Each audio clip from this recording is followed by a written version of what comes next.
गिरीश महाजन यांनाच नाशिकचं पालकमंत्रीपद मिळावं अशी इच्छा मंत्री चंद्रशेखर बावनकुळेंनी व्यक्त केली। कुंभमेळ्यात महाजनांनी याआधी चांगलं काम केलं असून 2024 मध्ये येणाऱ्या कुंभमेळ्यातही चांगलं काम करण्यासाठी त्यांनाच पालकमंत्रीपद मिळावं असं बावनकुळे म्हणाले।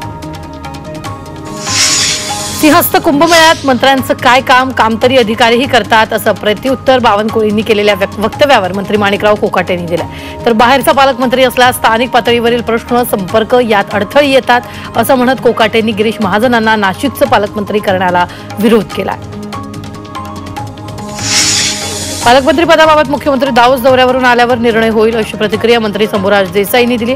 तसंच पालकमंत्री आणि सहपालकमंत्री मिळून एक दिलानं काम करतील असा विश्वासही त्यांनी बोलून दाखवला। रायगडच्या पालकमंत्री पदाबाबत मुख्यमंत्री आणि उपमुख्यमंत्री निर्णय घेतील असं राष्ट्रवादीचे प्रदेशाध्यक्ष सुनील तटकरेंनी स्पष्ट केलं। तसंच मुख्यमंत्री नसताना राज्यात वाद निर्माण करणं योग्य नाही असंही तटकरे म्हणाले। पीक विम्यात झालेले गैरप्रकार हे फक्त बीडमध्येच झालेले नाहीत अशी प्रतिक्रिया कृषी मंत्री माणिकराव कोकाटेंनी दिली। तसंच याबाबत धनंजय मुंडेंवर होणारे आरोप हे राजकीय असल्याचंही कोकाटे म्हणाले। 1 रुपयात पीक विम्यामधील भ्रष्टाचारावरून जितेंद्र आव्हाडांनी कृषी मंत्री माणिकराव कोकाटेंवर टीका केली आहे। भ्रष्टाचाराला पाठिंबा देणारे हे पहिले कृषी मंत्री आहेत असं म्हणत आव्हाडांनी कोकाटेंना टोला लगावला। आजकाल सगळ्यातच 4% भ्रष्टाचार असतो असं वक्तव्य कोकाटेंनी केलं होतं। पीक विमा योजनेत बदल केले जाणार असल्याची माहिती कृषी मंत्री माणिकराव कोकाटेंनी दिली। शेतकऱ्यांना युनिक आयडी कार्ड दिले जाणार असून कार्ड आधार कार्डशी लिंक केले जाणार असल्याचं कोकाटेंनी सांगितलं। 1 रुपया पीक विमा योजना बंद व्हायला नको असं वक्तव्य भाजप आमदार सुरेश धस यांनी केलं। या प्रकरणी सर्वांची चौकशी व्हायला हवी अशी मागणी त्यांनी केली आहे। बोगस पीक विम्याबाबत जिल्हाधिकाऱ्यांसोबत चर्चा करणार असल्याची माहिती मंत्री शंभूराज देसाईंनी दिली। तसंच जर सरकारची फसवणूक झाली असेल तर कारवाई करणार असल्याचा इशाराही देसाईंनी दिलाय। मुख्यमंत्री देवेंद्र फडणवीसांनी दावोसमधून महाराष्ट्रात जास्तीत जास्त परकीय गुंतवणूक आणणार असल्याची माहिती दिली। दरम्यान यावर बोलताना नक्की किती गुंतवणूक होते हे मुख्यमंत्री आल्यावरच कळेल अशी प्रतिक्रिया खासदार सुप्रिया सुळेंनी दिली। अमोल कोल्हे यांनी नितीन गडकरी यांच्यावर जोरदार टीका केली। गडकरी साहेब रस्ता कमी खर्चात करतात, राज्य सरकार राज्यातले रस्ते का नीट करत नाहीत अशी टीका कोल्हेंनी केली आहे। भाजप लोकशाहीचा गळा घोटत असल्याची टीका काँग्रेस नेते नाना पटोलेंनी केली। तर लोकशाही वाचवण्यासाठी मतदारांचा हक्क अबाधित राखण्यासाठी आम्ही राज्यभर आंदोलन करणार आहोत अशी माहितीही त्यांनी दिली। खासदार सुप्रिया सुळेंनी ड्रग्ज माफियांबाबत प्रतिक्रिया दिली। एका व्यक्तीकडून नाही तर सरकारकडून ड्रग्ज माफियांवर कारवाई केली पाहिजे अशी मागणी सुळेंनी केली। संभाजीनगरात संजय शिरसाट यांनी अब्दुल सत्तारांवर नाव न घेता जोरदार हल्लाबोल केला। मी मंत्री झालो तर काही लोकांच्या पुन्हा पोटात दुखू लागलं, बांगड्या भरा कशाला राजकारण करता अशा शब्दात शिरसाटांनी टीका केली। त्यामुळे आता वाद आणखी वाढण्याची शक्यता आहे। केंद्रीय गृहमंत्री अमित शाह येत्या 24 जानेवारीला महाराष्ट्र दौऱ्यावर येणार। दरम्यान ते नाशिकच्या त्र्यंबकेश्वराचं दर्शन घेतील। त्यानंतर मालेगावात माजी सैनिकांनी साकारलेल्या शेतीला भेट देतील आणि त्याचबरोबर तिथल्या सहकार परिषदेला उपस्थित राहून जवानांना मार्गदर्शन करतील। पुण्यात राष्ट्रवादी काँग्रेस शरदचंद्र पवार पक्षाच्या शहर आणि जिल्हा कार्यकारिणीची बैठक झाली। बैठकीत आगामी महापालिका निवडणुकीच्या दृष्टिकोनातून चर्चा झाल्याची माहिती खासदार सुप्रिया सुळेंनी दिली। संभाजीनगरमध्ये ठाकरेंच्या शिवसेनेला खिंडार पडले। विश्वनाथ स्वामी आणि मिलिंद देशमुखांनी भाजपमध्ये प्रवेश केला। त्यांच्यासह शेकडो कार्यकर्त्यांनीही भाजपमध्ये प्रवेश केला। पर्यटन मंत्री शंभूराज देसाई आणि उपमुख्यमंत्री अजित पवार यांच्यात चर्चा झाली। दरम्यान अजित पवारांनी पर्यटन खात्याला जास्तीत जास्त निधी देण्याचं आश्वासन दिल्याची माहिती मंत्री शंभूराज देसाईंनी दिली। दिल्लीचे मुख्यमंत्री अतिशी यांनी निवडणूक आयोगाला पत्र लिहित तक्रार केली। भाजपचे उमेदवार रमेश बिधुरी यांच्या पुतण्यावर गुंडागर्दी करण्याचे आरोप त्यांनी केलेत। बिधुरींच्या पुतण्यानं आप कार्यकर्त्यांना मारहाण केल्याचा आरोप त्यांनी केला। दिल्ली विधानसभा निवडणुकीच्या पार्श्वभूमीवर भाजप उमेदवारांचा प्रचार करण्यासाठी पंतप्रधान नरेंद्र मोदी रिंगणात उतरलेत। मोदींच्या एकूण 3 प्रचार रॅली होणार आहेत। पहिली रॅली 29 जानेवारीला, दुसरी रॅली 31 जानेवारीला तर तिसरी रॅली 2 फेब्रुवारीला होणार आहे। लखनौमध्ये वक्फ बाबत जेपीसीची बैठक पार पडली। या बैठकीत शिया सेंट्रल वक्फ बोर्डानं आपली बाजू मांडली। जगदंबिका पाल आणि ओवैसी या बैठकीला उपस्थित होते। अदानी समूहाचे प्रमुख गौतम अदानी यांनी प्रयागराजला भेट दिली। प्रयागराजमध्ये महाकुंभ मेळाव्यात त्यांनी सहकुटुंब सहभाग घेतला।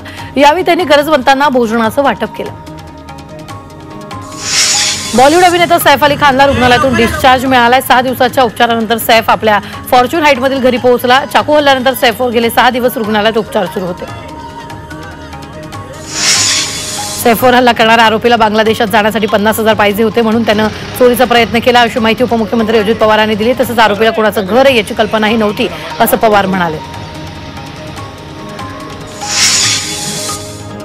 आरोपी अक्षय शिंदेच्या फेक एन्काउंटरवर खासदार सुप्रिया सुळेंनी प्रतिक्रिया दिली. फेक एन्काउंटर ही खूप चिंताजनक गोष्ट असून सगळे प्रश्न अस्वस्थ करणारे आहेत असं सुळे म्हणाल्या. आरोपी अक्षय शिंदे एन्काउंटर प्रकरणी पोलिसांवर कोणाचा दबाव होता का असा सवाल खासदार अमोल कोल्हेंनी उपस्थित केला. तसंच दावो सोडून मुख्यमंत्री आल्यावर त्यांच्याकडून खुलासा मागावा लागेल असं कोल्हे म्हणाले.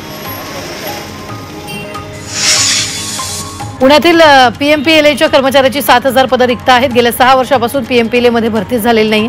15,000 मंजूर पदांपैकी 7,000 पदं रिक्त असल्यानं पीएमपीएलएच्या सेवेवर मोठा परिणाम होतोय. सरकारनं यंदाच्या आर्थिक वर्षात 10 लाख टन साखर निर्यातीला मान्यता दिली आहे. अन्न आणि नागरी पुरवठा मंत्री प्रल्हाद जोशी यांनी ही माहिती दिली. त्यामुळे दर नियंत्रणात राहतील. 5 कोटी शेतकरी आणि 5 लाख कामगारांना याचा फायदा होईल. मालेगावमध्ये गुन्हेगारीला आळा घालण्यासाठी विशेष मोहीम हाती घेतली. पोलिसांनी बेकायदा देशी बनावटीचं पिस्टल आणि 2 जिवंत काडतुसांसह एकाला अटक केली. त्याच्यावर आर्म ॲक्टनुसार गुन्हा दाखल केला. नवी मुंबई महानगरपालिकेनं वाशीममधील स्वामी विवेकानंद सांस्कृतिक भवन तात्काळ खुलं करावं यासाठी स्वावलंबी सामाजिक सेवाभावी संस्थेच्या सदस्यांनी आमरण उपोषण सुरू केले. तर मनपाच्या बोंगळ कारभाराविरोधात हे उपोषण करण्यात येते. येवला तालुक्यातील पिंपळकुटे येथील म्हसोबा महाराज यात्रेला सुरुवात झाली. बैलजोडीनं सजवलेल्या रथातून मिरवणुकीला प्रारंभ करण्यात आला. तर या यात्रोत्सवात सहभागी होण्यासाठी दूरून भाविक येत असतात. ज्येष्ठ कीर्तनकार किसन महाराज साखरे यांचं निधन झाले. आनंदीतून प्रदक्षिणा मार्गाने त्यांच्या पार्थिवाची अंत्ययात्रा काढण्यात आली. वयाच्या 89व्या वर्षी साखरे महाराजांनी अखेरचा श्वास घेतला. शहापूर शहरातून वाहतुकीच्या नियमांबाबत जनजागृती रॅली काढण्यात आली. यामध्ये इंदापूर महाविद्यालय आणि विद्या प्रतिष्ठानच्या विद्यार्थ्यांनी मोठ्या प्रमाणात सहभाग घेतला होता. विद्यार्थ्यांनी हातामध्ये ओरडे घेऊन नागरिकांना वाहतुकीचे नियम पाळण्याबाबत आवाहन केले. राष्ट्रपती भवनातील अमृत उद्यान पर्यटकांसाठी खुलं होणार आहे. 2 फेब्रुवारी ते 30 मार्चपर्यंत अमृत उद्यान पाहता येणार आहे. सकाळी 10 ते दुपारी 6 पर्यंत उद्यान खुलं असेल. 5 फेब्रुवारीला विधानसभा निवडणुकीनिमित्त उद्यान बंद असेल. तर 21 आणि 22 फेब्रुवारीला राष्ट्रपती भवनातील कार्यक्रमामुळे उद्यान बंद राहणार आणि 14 मार्चला होळीनिमित्त उद्यान बंद असेल. पुण्याच्या इंदापूरमध्ये कृषी उत्पन्न महोत्सवाला सुरुवात झाली. पुण्यातील एकमेव घोड्यांचा बाजार असणार आहे. या बाजारात घोड्यांच्या खरेदी विक्रीसाठी व्यापाऱ्यांसह शेतकऱ्यांनी देखील गर्दी केली.